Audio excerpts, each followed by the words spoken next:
চাই না। একজন শিক্ষকের আজকে শুনলাম শিক্ষক উপদেষ্টা বললেন আপনারা যথেষ্ট সম্মানে থাকেন। এই যদি সম্মান হয় যে একটা মেয়েকেই দিতে পারে না, নিরাপত্তা দিতে পারবে না বলে, খাদ্য নিরাপত্তা দিতে পারবে না বলে, সেটা এই ধরনের পেশা আমরা চাইনি। আমরা চাই আমাদের শিক্ষার যে মান, আমাদের শিক্ষকের যে সম্মান, সেটা আপনি ফিরিয়ে দেবেন। বিগত দিনগুলোর যারা এই দায়িত্ব ছিলেন তারা বলেছিলেন শিক্ষকতায় এই বাজেট বাড়ালে নাকি তারা ফকির হয়ে যাবেন। শিক্ষকতার পেশায় বাড়ালে ওই যে আমাদের সাধু সাহেব যিনি এর আগের কলকাঠিগুলো নেড়েছিলেন, যে 8,000 কোটি টাকা তিনি নিয়ে চলে গেছেন, যেটা বর্তমানে আমাদের দাবি হলো মাত্র 2800 কোটি টাকা দিয়ে মনে হয় আমাদের এই দাবি মেটানো সম্ভব। একজনই যদি 8,000 কোটি টাকা নিয়ে যায়, এরকমের মনে হয় সামনে আরও কেউ 8,000 কোটি টাকার চিন্তা ভাবনা করছেন বলে আমার মনে হয় এই কার্যক্রমে বাধা দিচ্ছেন। আমরা ধিক্কার জানাই। রাজনীতি যদি হয় আমাদের জন্য, রাজনীতি যদি হয় জনগণের জন্য, আসুন আপনারা সকলে মিলে শিক্ষকদের পাশে দাঁড়ান। আমরা চাই এই দেশে শিক্ষকরা অবহেলায় থাকবে। আমরা এরকমের কোনো দেশ আমরা চাওয়ার জন্য আমরা দেশ স্বাধীন করি নাই, কি বলে 5ই আগস্টের জন্ম হয় নাই। আমি শেষে একটি কথা বলে শেষ করতে চাই। আপনারা জানেন শিক্ষক এই ছাত্র আন্দোলনের দাবি ছিল, কিন্তু বৈষম্য বিরোধী ছাত্র আন্দোলনের দাবি ছিল হলো কোটা সংস্কার আন্দোলন। এই কোটা সংস্কার আন্দোলন একটা পর্যায়ে গেল যখন একজন ছাত্রের গায়ে গুলি জড়লো, মানুষ একের পরে এক রাস্তায় নেমে আসলো, বিভিন্ন শ্রেণী-পেশার মানুষ রাস্তায় চলে আসলো। আমরাও যখন আমরাও যখন সচিবালয়ে যখন আমরা ছিলাম, তখন আমাদের শিক্ষকের গায়ে রক্তের দাগ মেখে গেছে, বুকটা রক্তে ভিজে গেছে, আমাদের শিক্ষকের মাথায় ব্যান্ডেজ হয়েছে, আমাদের শিক্ষককে গালে থাপড়ানো হয়েছে। সুতরাং এইরকমই একটা দৃশ্য আমরা দেখতে পাচ্ছি।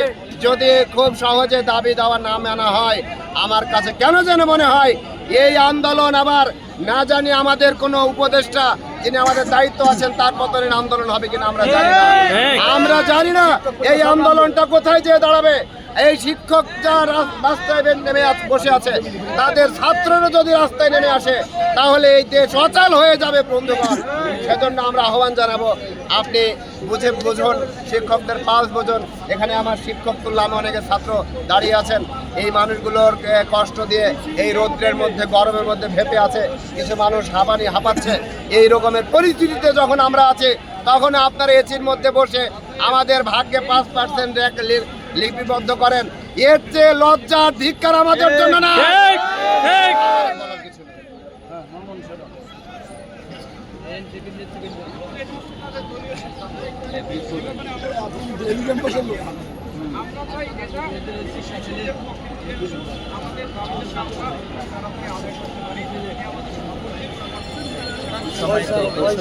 আপনারা দেখতে পাচ্ছেন আমরা শহীদ মিনারে অবস্থান করছি, যেখানে অনেক জাতির কারিগর শিক্ষকগণ অবস্থান করতেছেন। ওনাদের দাবি আদায়ের লড়াইয়ে অনেক মানুষের অংশগ্রহণ করছেন।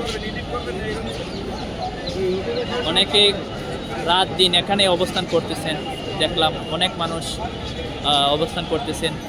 যারা উপদেষ্টাগণ আছে, আপনারা স্বল্প সময়ের জন্য আসন গ্রহণ করছেন।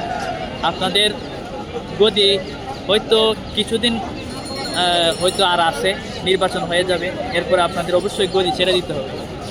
যিনি এই জনগণ যাকে নির্বাচিত করবে তারা এই গদিতে অবস্থান করবে।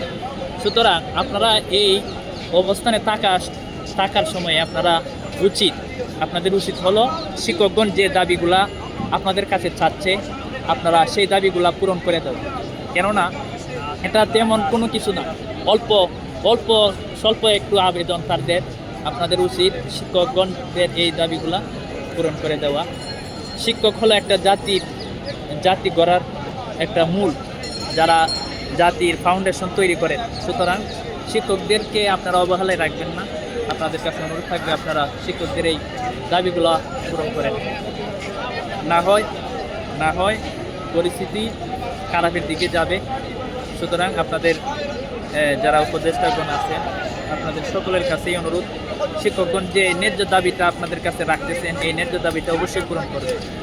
এই আশাই ব্যক্ত করে আজকের মতো বিদায় নিচ্ছি। আসসালামু আলাইকুম ওয়া রাহমাতুল্লাহ। জাতীয় শহীদ মিনার, ঢাকা।